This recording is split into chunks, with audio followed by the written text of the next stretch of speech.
Hello and welcome to Forehand Frenzy, where we'll be discussing gender pay gaps in tennis. For years, this has been a topic of controversy and debate, with many arguing that female players unfairly are paid less than their male counterparts. However, we're going to dive into the data and explore why the tennis gender pay gap is largely a myth. Let's start by looking at the prize money debate. The argument here is that female tennis players are paid less than male players for the same level of competition. This came to the fore recently when a BBC Radio 5 live tennis commentator, David Law, tweeted that the Barcelona and Stuttgart tournaments, which took place last week, had highlighted this pay gap. Carlos Alcaraz received €477,000 for winning in Barcelona, while winner of Stuttgart's women's event, Iga Swiatek, received a lowly €104,000.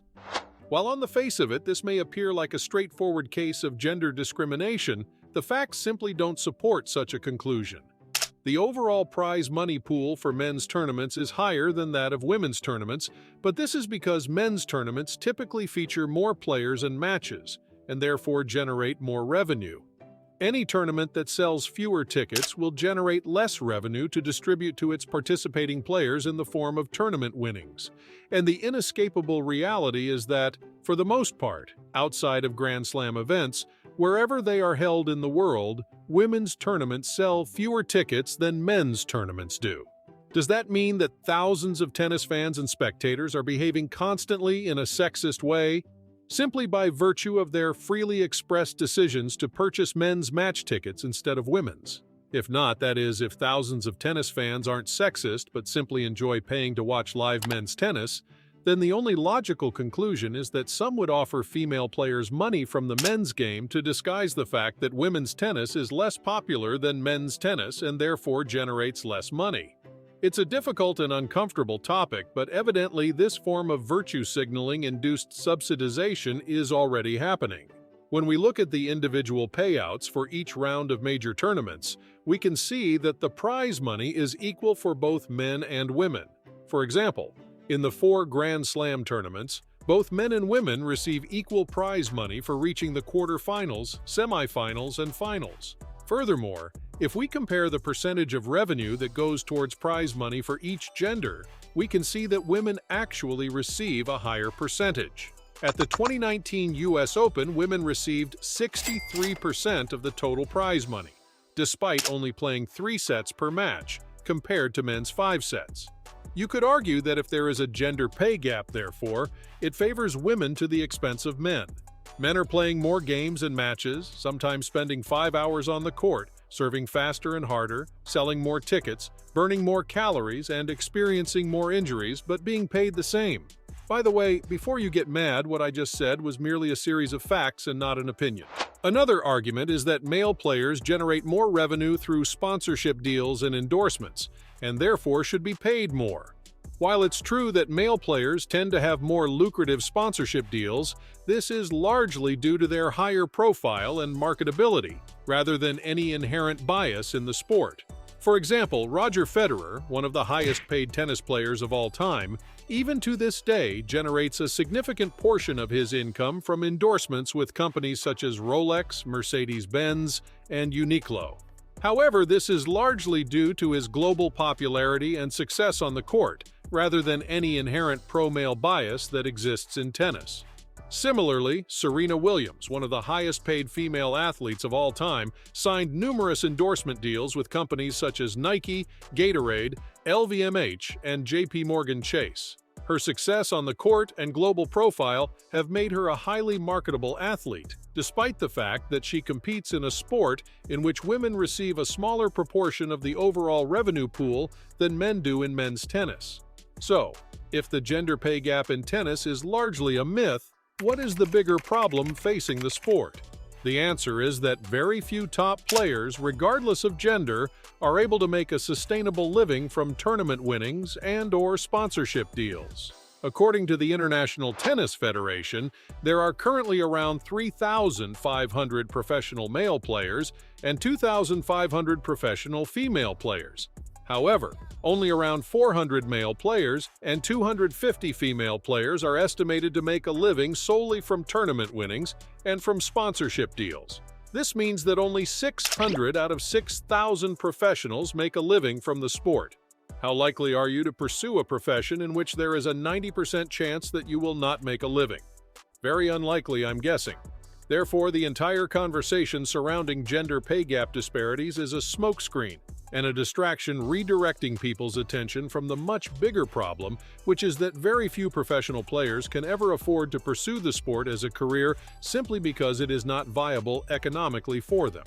This means that the vast majority of players, regardless of gender, are struggling to make ends meet and often have to rely on other sources of income, such as coaching or part-time jobs. Furthermore, the high costs associated with training and travel mean that many young players are unable to pursue a career in tennis without significant family support or sponsorship, as they simply cannot afford it.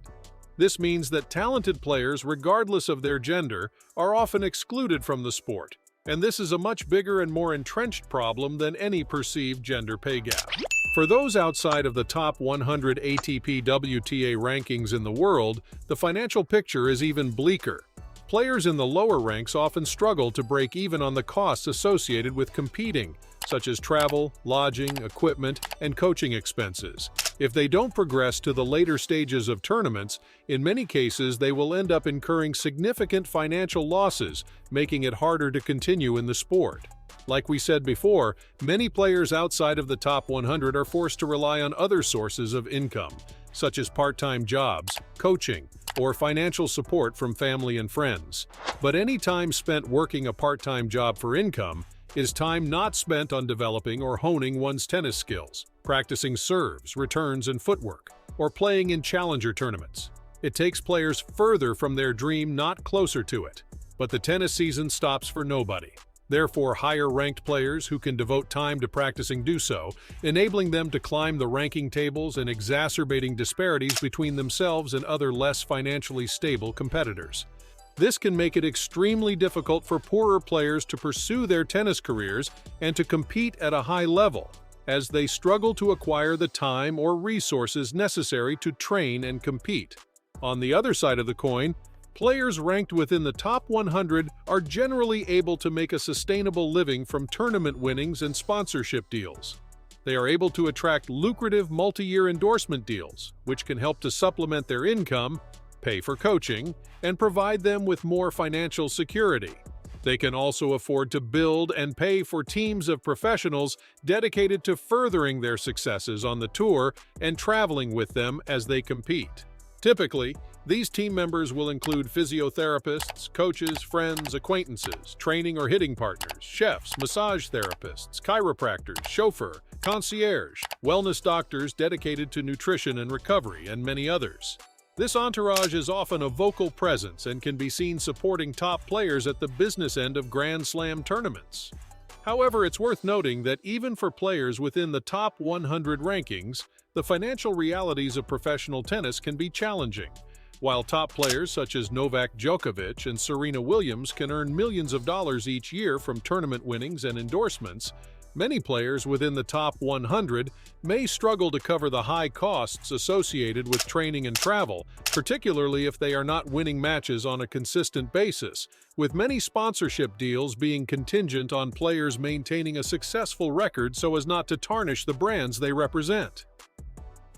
While there can be many reasons for a professional tennis player to call it quits on his or her career, there's no denying that financial considerations frequently can inform the timing of such decisions.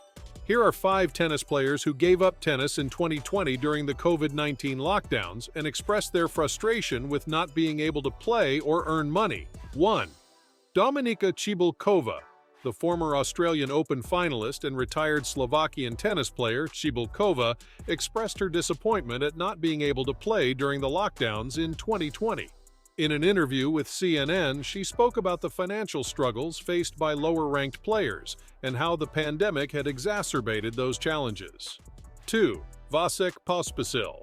The Canadian tennis player, Pospisil, was an advocate for player rights during the lockdowns and helped to form the Professional Tennis Players Association, PTPA.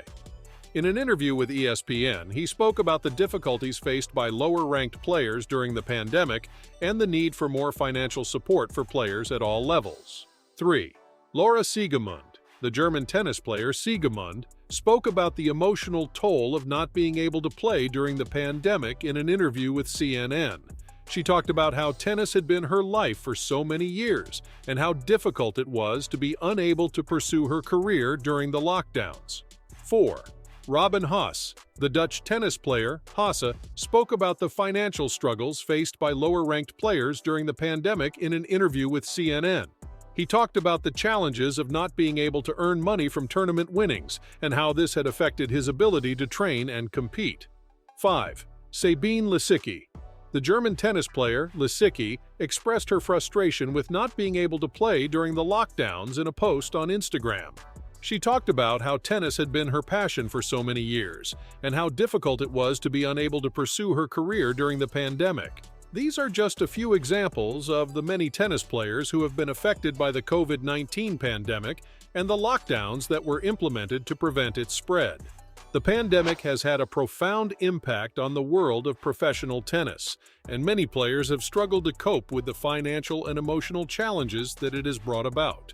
Overall, the financial realities of professional tennis are complex and multifaceted.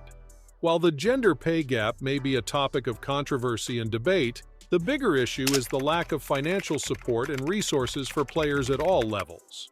By addressing this larger systemic issue, we can help to create a more equitable and sustainable future for tennis, one that supports and celebrates all players, regardless of their ranking or background. So, in conclusion, the tennis gender pay gap is largely a myth, and the bigger problem facing the sport is the lack of opportunities and financial support for all players. While it's important to continue to address issues of gender equality in sport, we need to also address the larger systemic issues that prevent players, regardless of gender, from being able to make a sustainable living from the sport. As fans and supporters of tennis, we can all do our part to support the sport and the players who make it great. This means attending matches, purchasing merchandise, and advocating for more financial support and resources for players at all levels. By working together, we can help to create a more sustainable and equitable future for tennis, one that supports and celebrates all players, regardless of gender or background. Thank you for watching today's video. If you enjoyed it, feel free to drop a like and give this video a thumbs up. In the meantime, here are 2 other high-quality videos you might enjoy. Feel free to subscribe to Forehand Frenzy if you enjoyed our content, and we'll see you on the court.